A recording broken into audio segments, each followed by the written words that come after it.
I decided to do this series of videos as kind of a way to purge a few ideas that I've had going through my head for many years now. I thought about approaching this idea in the form of a comic, or of just a text-only work, or maybe just notes in a journal to myself. And so I've landed on the idea of doing it as a series of videos. And it's really more of a personal exploration and kind of an exorcism, I guess. Trying to get these ideas that I've had spinning around my head forever out into some form so that I can just move on. So I expect that there's no audience for this unless you're as obsessed with Tintin and Hergé and these books as I've been since I was a young child. So I'm going to go through each of the 24 Tintin adventures, and here they are. This is the back cover of one of the books that shows all the covers, beginning with the very first adventure in the land of the Soviets and ending with the unfinished adventure. It was unfinished at the time of Hergé's death. Tintin and Elfart. And I'll be going through each one and exploring my thoughts on them, how I approached each one of these, or how they came into my life. I did not read them sequentially. Many of them came out over the years or were unavailable in English. This one here, Tintin in the Congo, is, so far as I know, still has never had an American English release. I have the British version of it. And the very first one here, I read for the first time when I managed to get a copy it must have been the early 2000s, so fairly recently. Long since been an adult when that happened. And but I'll be going through them in order for several reasons. One of them is I want to explore several of the contradictions that you find when you read these books. And when I say contradictions, I don't mean them necessarily as problems, but more as intriguing fascinations or interesting little inconsistencies that you find. So one of the inconsistencies is the way that they really don't hold together as chronological stories. If you read them, you see all sorts of weird little inconsistencies in chronology. Another major thing I wanted to explore, and this is one of the main reasons why I wanted to do a project like this in the first place, was to explore this idea of Tintin as a Belgian character, which of course he is. Hergé was Belgian. He set his character Tintin in the city of Brussels, where he lived. It's very clear, unless you grew up reading the English language versions. And as a kid, when I began reading them, I was under the impression that Tintin was British and that the stories, his home was somewhere in England. And so we'll talk about why that is and how that idea gets perpetrated or reinforced through various things in the English language translations. Okay, so we're going to begin this one, begin the series with the very first Tintin adventure in the land of the Soviets, which I have here. And this is kind of like a facsimile edition. It's meant to look very close to how it might have been originally printed. And of the 24 adventures, in the land of the Soviets is the only one that Hergé never went back and redrew. He did this adventure in the late 20s, I believe. We'll check the dates on all this stuff. I don't have notes. I'm doing this on the fly, so I'm going purely from what I remember, what I think I know from memory.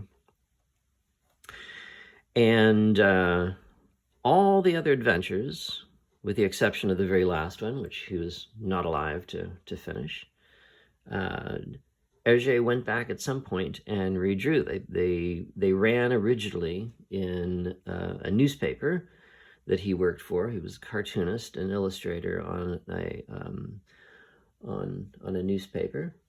And Tintin was a comic strip that started out running episodically in the children's comic section of the paper. And when they grew in popularity, he went back and redrew them. They collected them into book form, which is what happened here, which is pretty much what you see here. And then as they became more popular and people from other countries were expressing interest in them, and his publisher was trying to market them abroad, he felt that he should go back and redraw them, especially he had gotten much better in his artwork and his storytelling, and they just needed an overhaul. And some of them were completely redrawn. Some of them were just sort of touched up. The very, very early ones were redrawn, and then they were also redone in color. So the versions we're going to be looking at are the very last versions that we have in the English language editions. This was done for probably the first, I don't know, 7 of them or so. They were redrawn, all except for this one here. And for some reason, for reasons that will become pretty obvious when we look at it, Hergé believed that this was not really up to snuff compared to his later books. And it was never redrawn, and it sort of languished in obscurity for many years. I only was able to see panels from it, just a few panels from it, just to get a glimpse of this this mysterious lost first Tintin book, until Last Gasp Publishers in San Francisco released this edition of it, which we're going to look at now.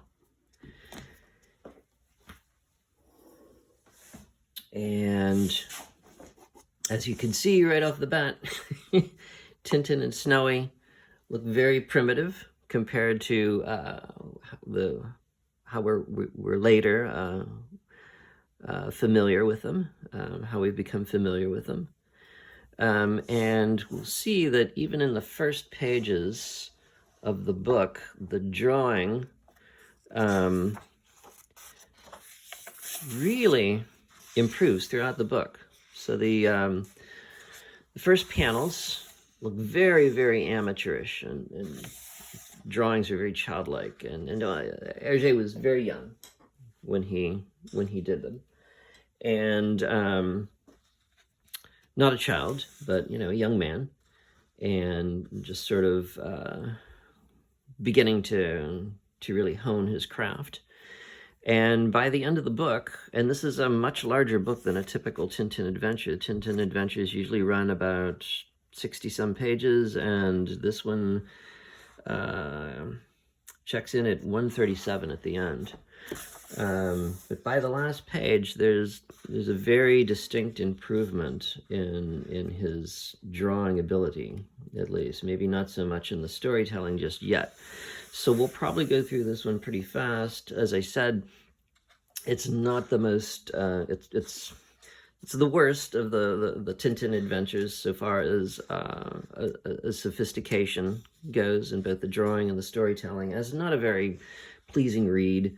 The writing is pretty silly. The gags are all pretty silly, but there are a few things here that are interesting. And for the sake of completion, we'll include it in our survey of all the adventures. So this appeared in 1929, and in the children's section of the paper, Le 21 siècle, I believe it's pronounced. French is really horrible. The kids section was Le Petit 21. And one thing about this adventure in particular, and also the second one in the Congo, is there's a very distinct flavor of the prejudices that the paper it appeared in was striving to promote. So it was a Roman Catholic paper. It was very nationalist. There's a strong colonial attitude. And is very anti-communist. So right off the bat, we know what we're in for. We're going to the land of the Soviets. So let's take a look. And we see here on the first pages our first look at Tintin. And looking at the shoes and his sort of round overcoat, his body there. We see this really looks very far from the Tintin that we would see later. And one thing that's interesting here is that Hergé establishes Tintin as a reporter for Le Petit 21, the paper that this comic strip was appearing in. And I mention that because there are only a few instances where we bring the real world into the story. Hergé was really great at crafting these fictional countries. Of course, Tintin lives in Belgium, but very rarely does the real world come in like that there's a crossover between this fictional world that he created and the real world. And here we have Le Petit 21 being mentioned explicitly and Tintin being a reporter for it. And so he establishes Tintin as this is his career. We're unsure exactly how old Tintin is. He looks kind of young. And as other people have commented on, this is one of the ways that Tintin succeeds as a character is his ambiguity. He's male, obviously, but he's sexless in a way. He never has any sort of romantic involvement with anyone.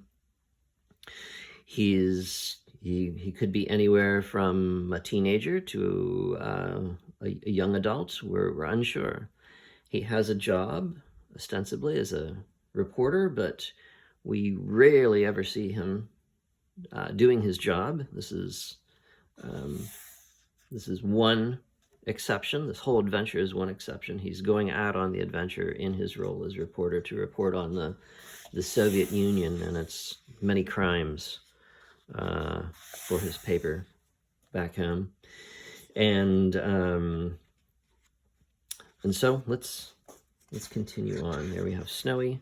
I'm going to go through this pretty fast, I think, at this point, and just pick out some things that I note. Here we have, so we start off, we're in a train, and right off the bat in this adventure, we see the use of planes, trains, and automobiles, which are a big part of the charm of the Tintin books. All those great vehicles that you see rendered so nicely.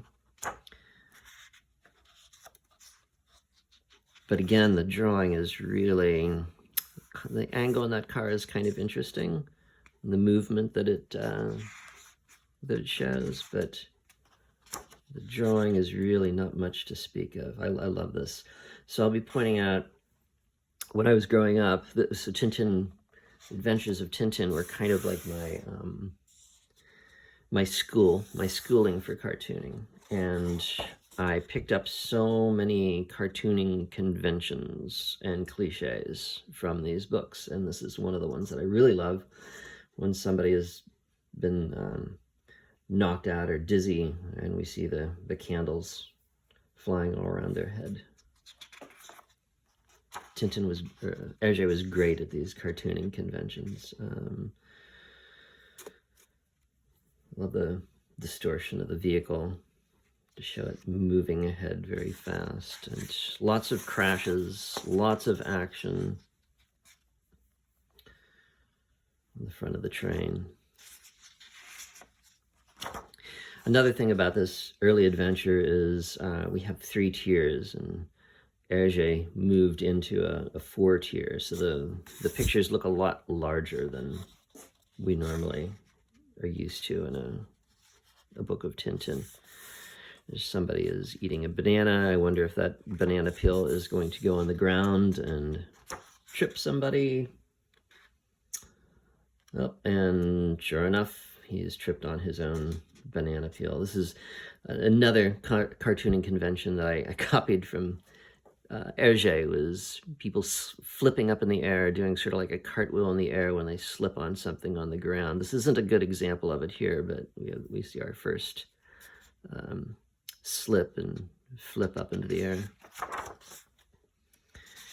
right, more train track adventures.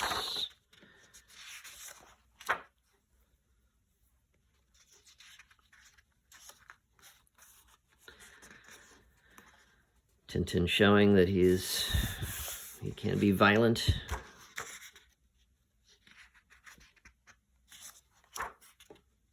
Yeah.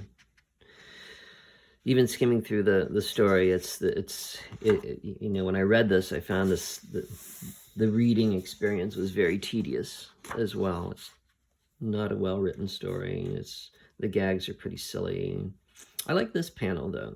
Every once in a while we get an inventive panel, and Snowy is wondering, where has he seen this face, this person that's up here, and he's going through his head, and he realized that he's seen it in several different guises.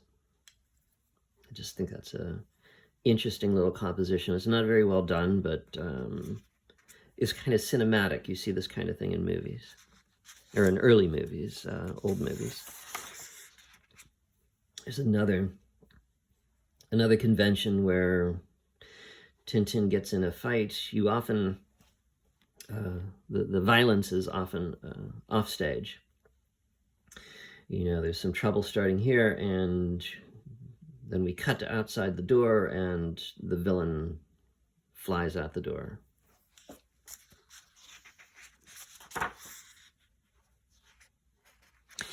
I like this sequence here. One of the things I picked up from the Tintin books was sort of like the idea of the steady camera, where the artwork of a panel is repeated with just a little bits of change, so you get the idea of a camera just sort of staying there instead of cutting to different angles for every panel. Again, here we see the idea of the steady camera, this time where it extends through 4 pages, And we see in the black, this is, again, this was never done in color, so all we have is the black and white, and Hergé's use of the screen tone, the zipatone type tone.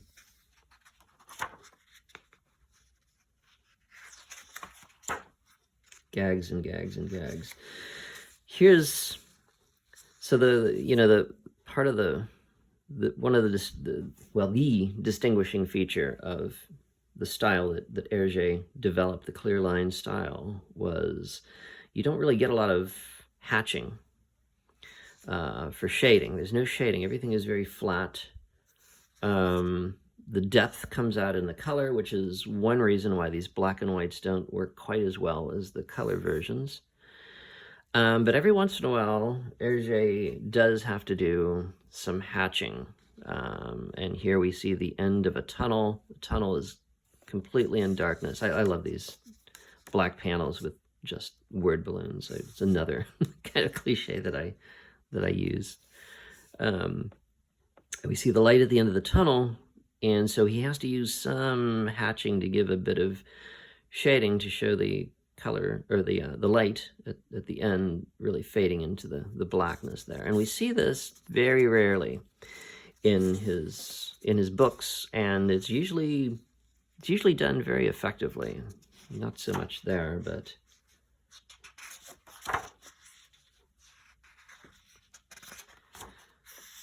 boats.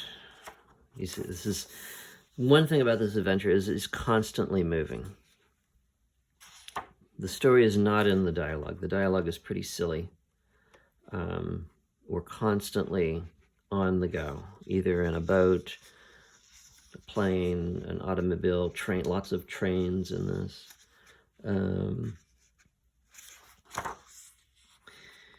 One thing I want to follow as we look at these books is this idea of Snowy talking.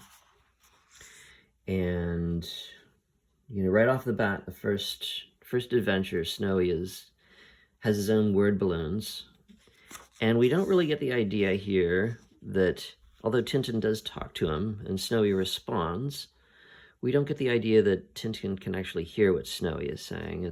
We get the idea that this Snowy dialogue is an internal dialogue.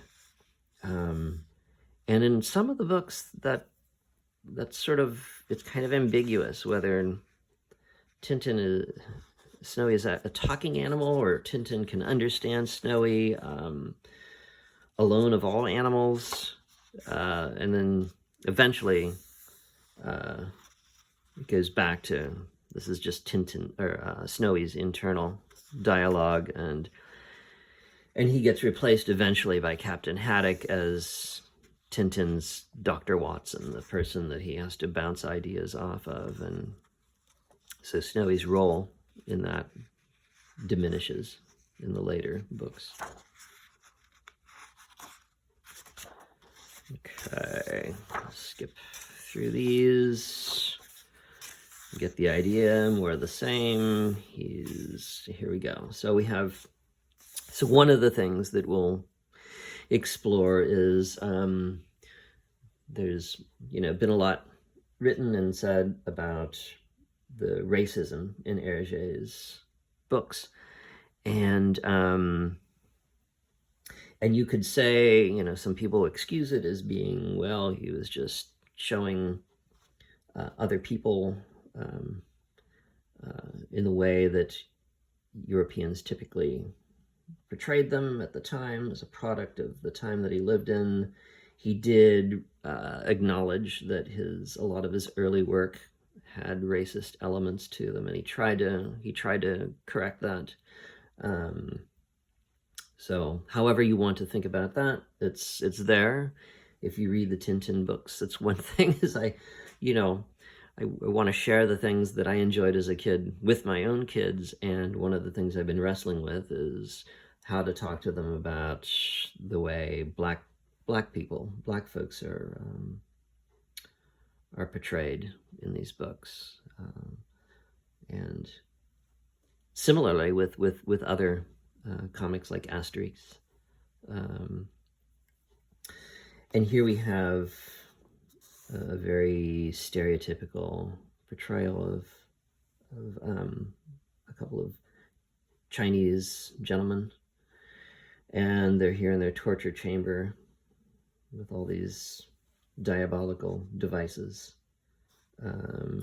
Tintin comes back to Hergé comes back to this in the Blue Lotus, and we'll see how he attempts to kind of make amends for this type of thing.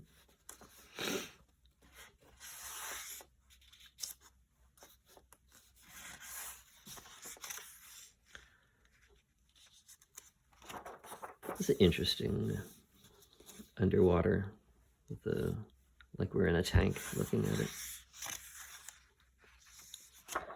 So already we're beginning to see, looking at the way Tintin's figure is drawn here, it's evolving. It's a lot better than what we see here.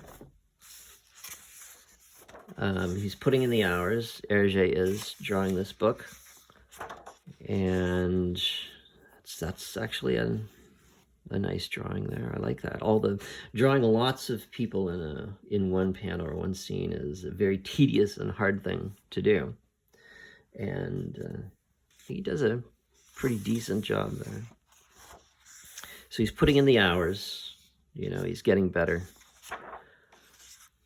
That's going to happen if you do something again and again and again. You're building that muscle.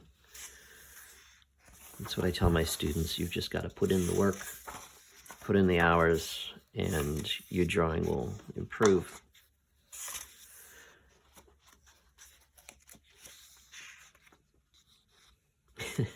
It's sort of horrific. For some reason I like when horror elements pop up in books that don't normally feature them. I kind of enjoy that. They're so odd looking.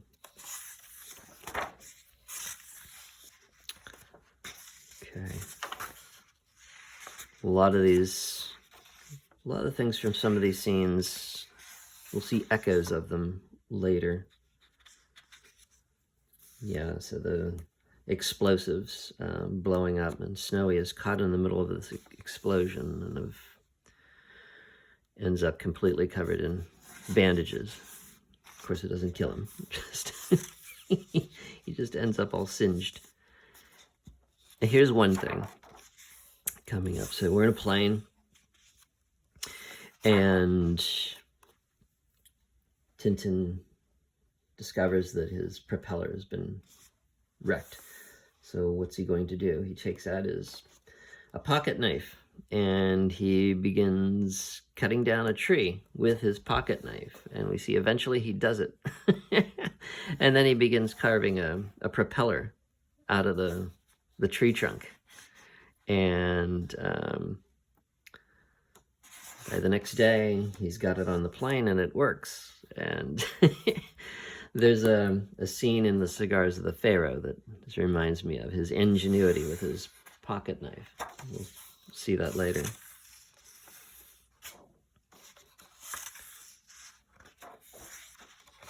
Again, a little bit of hatching there to show the shading. I was always interested in the way he drew animals. I often refer to, not these, but in some of his later books.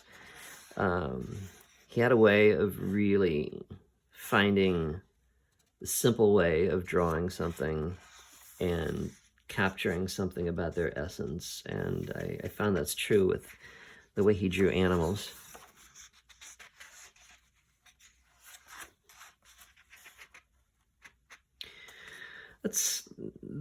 These panels here showing Tintin on the floor. This is a hard thing to draw, this kind of foreshortening of the body when you're, especially a reclining body by itself is a difficult thing to draw and make it look right. And this looks good.